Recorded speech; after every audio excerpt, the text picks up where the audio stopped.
शुरू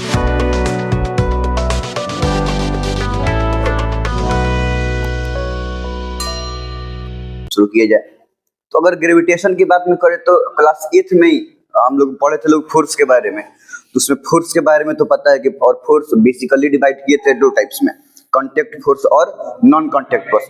एकदम ध्यान से सुनना सब, बहुत इंपॉर्टेंट बात है, समझ में आ रहा है? बहुत का मतलब ऑनेस्टली बहुत इंपॉर्टेंट बात है। तो अभी बेसिक अगर बात करें तो फोर्स दो टाइप्स का, कांटेक्ट और नॉन कांटेक्ट फोर्स। कांटेक्ट का ठीक है, मस्कुलर, फ्रिक्शनल वगैरह। नॉन कांटेक्ट फोर्स में हम लोग पढ़े थे लोग electrostatic force, magnetic force, gravitational force. तो अब ये फोर्स के नॉन कांटेक्ट का ग्रेविटेशनल फोर्स हम लोग को पढ़ना है। और बेसिकली अगर डेफिनेशन वाइज जाया जाए तो ग्रेविटेशनल फोर्स में कि वो फोर्स जिससे मतलब मैटर का हर एक पार्टिकल यूनिवर्स के किसी हर एक पार्टिकल्स को अट्रैक्ट करता है, इस फोर्स को बोलते हैं हम लोग ग्रेविटेशनल फोर्स।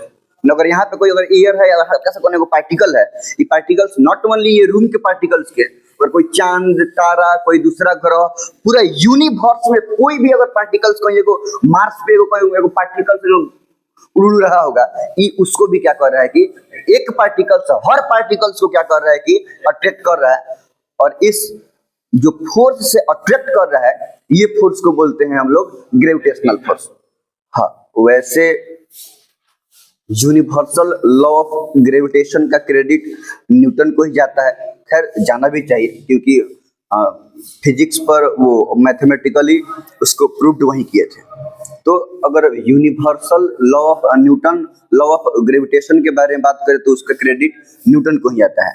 लेकिन अगर जो हम ग्रेविटी की बात करते हैं, ग्रेविटेशनल फोर्स की बात करते हैं, तो न्यूटन के जन्म से 1000 साल पहले, मतलब न्यूटन का जन्म करीब करीब 1600 समथिंग में हुआ था, 1600 समथिंग।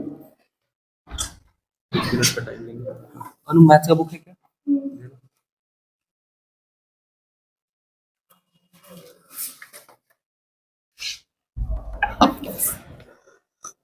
देखो, न्यूटन के जन्म के करीब करीब 1600 बोल रहे हैं तो 600 के आसपास हुआ।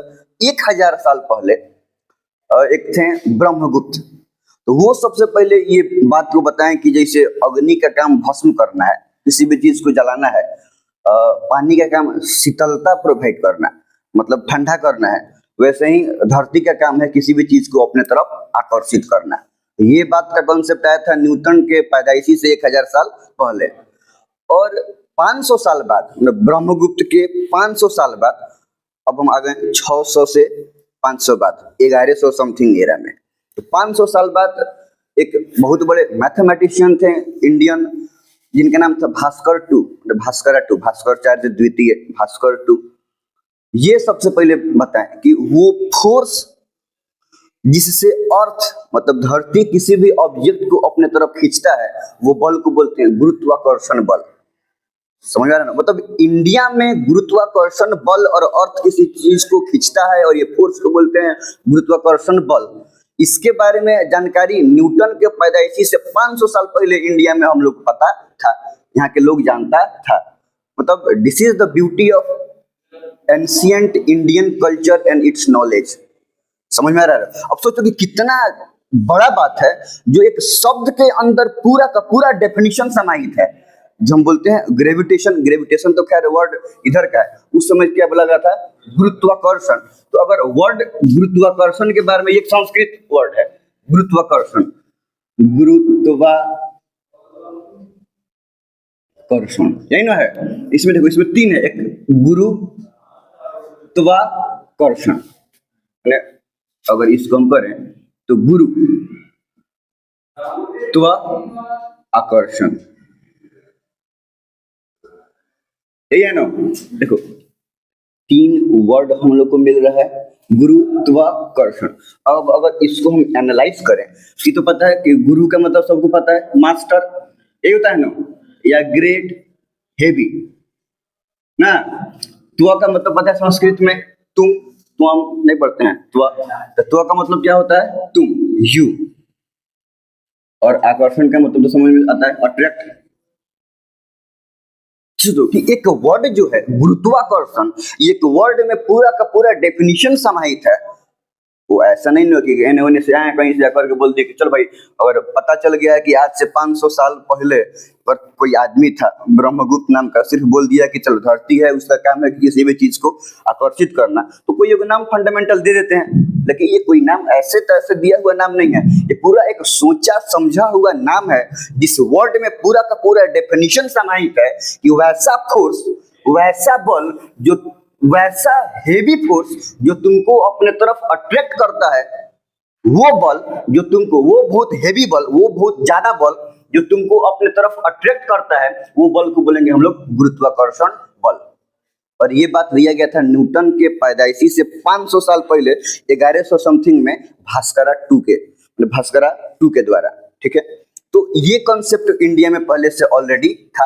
हाँ, ये अलग बात है कि उस समय, मतलब अभी के बारे में बात करें तो टेक्निकली उतना एडवांस नहीं था कि इस चीज को ग्लोबली एक्सप्लोर किया जाए, उस समय सब किसी को ये बात पता न चला। लेकिन पहले से इंडियन मतलब एंशिएंट नॉलेज में ये चीज है और था, समझ में आ रहा है। फिर उसके बाद एक साइंटिस्ट थे, अब हम जाते हैं फॉरेन में, है ना, तो जिनका नाम था टाइको ब्रे, वर्ड प्रोनाउंसिएशन जो भी हो।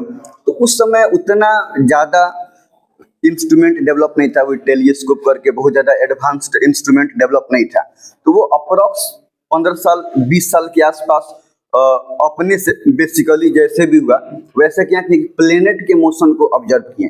जो छोटा बहुत बेसिक इंस्ट्रूमेंट था उसको यूज करके प्लेनेट के मोशन को 15 साल 20 साल, समझ में आ रहा है ना, बहुत ज्यादा दिन हुआ। और इतना दिन किसी भी चीज को ऑब्जर्व करना बहुत बड़ा फैक्ट्स एंड फिगर, वहां से डेटा निकल के आएगा। तो उतना दिन तक क्या किए कि प्लेनेट के मोशन को, प्लेनेटरी मोशन को ऑब्जर्व किए। और वो सब मतलब मरते वक्त वो अपने सारा डेटा फैक्ट्स फिगर को अपने स्टूडेंट को दे दिए। और वो स्टूडेंट थे केपलर, ठीक है, जोहान्स केपलर। तो वो अपने स्टूडेंट केपलर को क्या किए कि दे दिए। अब केपलर अपने अकॉर्डिंग प्लेनेट के मूवमेंट को ऑब्जर्व किए और सारा का सारा जो 20 साल का मेहनत था टाइको ब्रे के, वो सब, वो पूरा का पूरा डेटा को, जितना भी फैक्ट्स एंड फिगर वो उसमें नोट डाउन किए हुए थे, तो वो अपने से उस प्लेनेट के मोशन को ऑब्जर्व किए। वो सब डेटा फैक्ट्स एंड फिगर को एनालाइज करके वो केपलर्स लॉ को प्रपोज किए।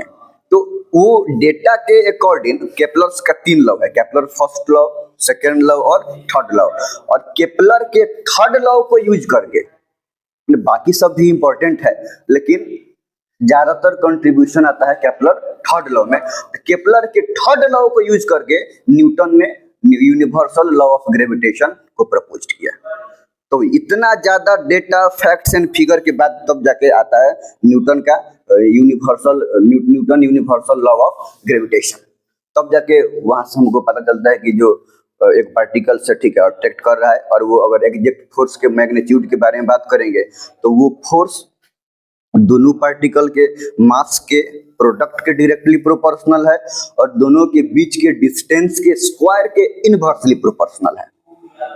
तो ये एक पूरा कॉन्सेप्ट है ग्रेविटेशन का, फ्रॉम एंशिएंट टू मॉडर्न, मतलब अब तक जो कॉन्सेप्ट हम लोग जानते हैं, समझ में आ रहा है। तो ये तो ठीक है, ये 1600 समथिंग के बाद था जब हम न्यूटन के एरा के बारे में बात कर रहे हैं। तो 1600 समथिंग था, उससे 500 साल पहले 600 समथिंग में चल जाए तो 600 में चले गए तो हम लोग भास्कर सेकेंड के एरा में चले गए। और वहां पे ही क्या हुआ था कि इंडिया में गुरुत्वाकर्षण के बारे में ऑलरेडी प्रपोज कर दिया गया था, ठीक है। और तो खैर ये एक वर्ड नहीं दिया गया था कि इस वर्ड को क्या बोलेंगे, कि जिस फोर्स से अर्थ किसी भी अब चीज को अट्रैक्ट करता है, तो ये वर्ड आ गया था 500 साल पहले ही है ना। न्यूटन का दादा परदादा भी नहीं, 500 बहुत ज्यादा वक्त हुआ। और उससे 500 साल पहले वो ब्रह्मगुप्त सबसे पहले क्या किए थे कि वो बता दिए थे कि भाई अर्थ का काम है चीज को अपने तरफ अट्रैक्ट करना, ठीक है। ये पोस्टुलेट मान सकते हैं, लेकिन यहाँ से हम क्या कर सकते हैं कि यहाँ से ही हम लोग कंसिडर करते आ गए हैं कि भाई गुरुत्वाकर्षण होता है, यहाँ तो कोई दिक्कत नहीं है ना। तो ये एक पूरा चीज है किस चीज के बारे में, ग्रेविटेशन के बारे में। इतना बात लिख लिया जाए।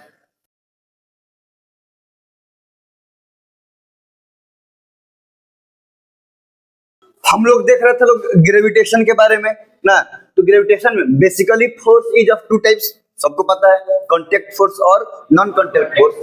And non contact force includes electrostatic force, magnetic force and gravitational force, और भी सारा होता है एटसेट्रा। तो ग्रेविटेशनल फोर्स मतलब ग्रेविटेशनल फोर्स, फोर्स का कौन सा फोर्स है? Non contact force. यहाँ पे कोई दो ऑब्जेक्ट के बीच में फिजिकल कांटेक्ट नहीं है, नहीं। The force by which, definition, हम डेफिनेशन की बात कर रहे हैं, the force by which every particles of matter attract every other particles of universe called gravitational force। अगर एगो पार्टिकल्स है वो कहीं मार्स पर कोने को पत्थर होगा तो उसके पार्टिकल्स को क्या कर रहा है कि अट्रैक्ट। यहाँ पे तो सब पार्टिकल्स को अट्रैक्ट, यूनिवर्स का हर एक पार्टिकल्स को इसका पार्टिकल्स क्या कर रहा है कि अट्रैक्ट कर रहा है। तो हर पार्टिकल्स, यूनिवर्स के हर पार्टिकल्स को क्या करता है कि अट्रैक्ट करता है, उस फोर्स को बोलेंगे हम लोग ग्रेविटेशनल फोर्स। ठीक है, अब आते हैं इसके हिस्ट्री पे। ठीक है, earliest the concept of attraction by earth was given by Brahmagupta.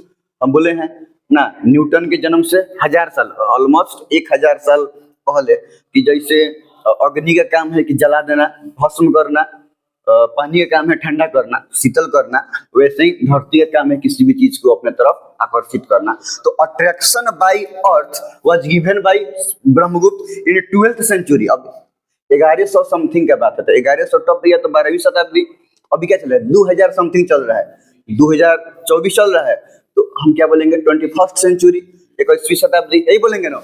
तो ये बात कब की है? 12th century, early 12th century नहीं, आफ्टर अप्रॉक्स 500 साल ईयर्स, उसके लगभग 500 साल बाद, in 17th century it was Bhaskara two who proposed that the force by which any object are attracted toward earth, वैसा फोर्स जिसके द्वारा कोई भी ऑब्जेक्ट अर्थ की तरफ अट्रैक्ट होता है, वो फोर्स को हम क्या बोलेंगे? गुरुत्वाकर्षण।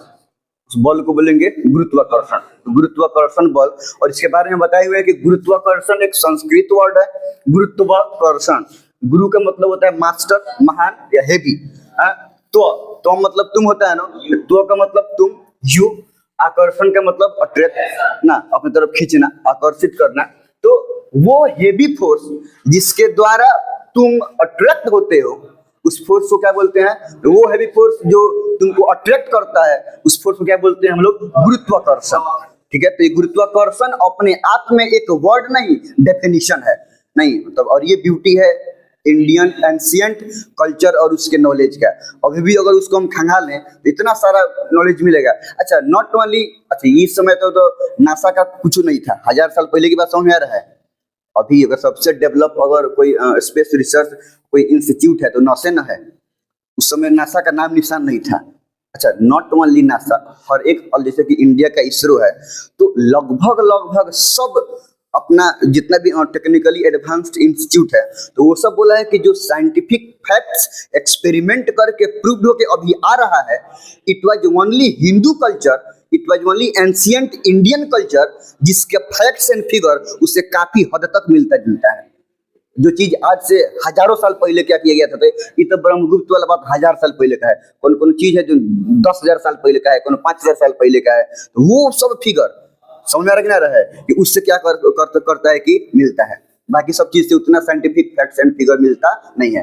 तो जिस चीज को हम लोग छोड़ चुके थे ये कह के कि ये अंधविश्वास है, इससे कोई साइंटिफिक फैक्ट नहीं है, वो चीज को अब क्या किया, साइंटिफिक फैक्ट्स के अकॉर्डिंग वो चीज को अब ये उजागर किया जा रहा है कि वो सही है। और इस चीज के पता हम लोग अभी जस्ट कर रहे हैं कि वो चीज इतना ज्यादा आगे है कि अभी तक टेक्नोलॉजी उसको प्रूव नहीं कर पा रहा है। अब कुछ ऐसा मान्यता हो गया है। पहले लग रहा था कि ये अंधविश्वास है, मिथ है, मैथोलॉजिकल कहानी के अकॉर्डिंग ये सब बात है, लेकिन अब लग रहा है कि ना, वो हो सकता है कि सही है। उसको प्रूव करने के लिए अब तक साइंस उतना डेवलप नहीं हुआ है, और ये फैक्ट है। अभी भी इतना ज्यादा वेद पुराण बहुत सारा चीज है समझ में, वेद जिसमें जितना भी नॉलेज भरा हुआ है। अच्छा, वो एक मूवी था ओपेनहाइमर, उसमें भी है कि उसको एटम बम, ओपेनहाइमर को एटम बम बनाने का कॉन्सेप्ट भगवत गीता से मिला है। समझ में आ रहा है? मूवी में भी थोड़ा सा हल्का सा पार्ट दिखाया हुआ है, और ये फैक्ट है। मतलब वो अपना जो बोलता है उसके पॉडकास्ट उसमें भी ये अवेलेबल है कि वो भगवत गीता से उसको एटम बम, मतलब हिरोशिमा पे एटम बम गिराया गया था, परमाणु बम। तो हाँ, तो परमाणु बम, तो वो एटम बम बनाने का कॉन्सेप्ट ओपेनहाइमर को भगवत गीता से मिला है।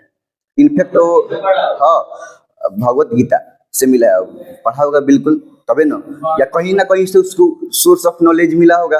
वो जो एरोप्लेन बनाने का भी चीज था कि वो उससे पहले समथिंग कोई पुराण में ही था उसके बनाने का concept.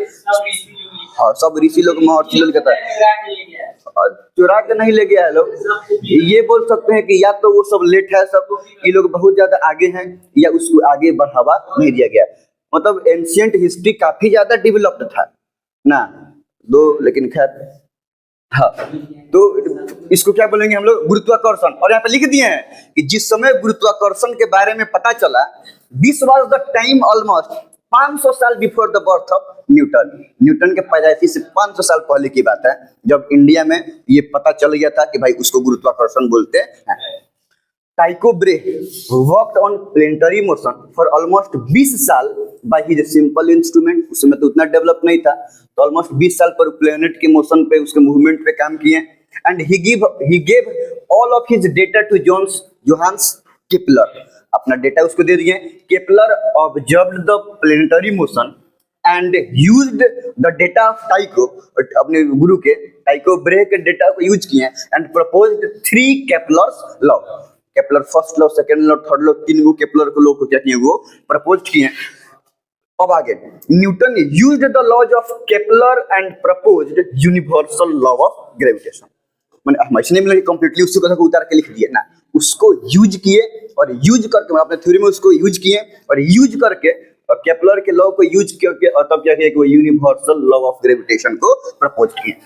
He saw that the force by which Earth attract the object, it was Newton जो ये देखें कि वो फोर्स जिसके द्वारा कोई भी ऑब्जेक्ट को अर्थ अट्रैक्ट कर रहा है, वही फोर्स रेस्पॉन्सिबल है अर्थ मतलब होल्ड करने के लिए, अर्थ और मून के बीच में, अर्थ और सन के बीच में, या सन और बाकी सारे प्लैनेट्स के बीच में।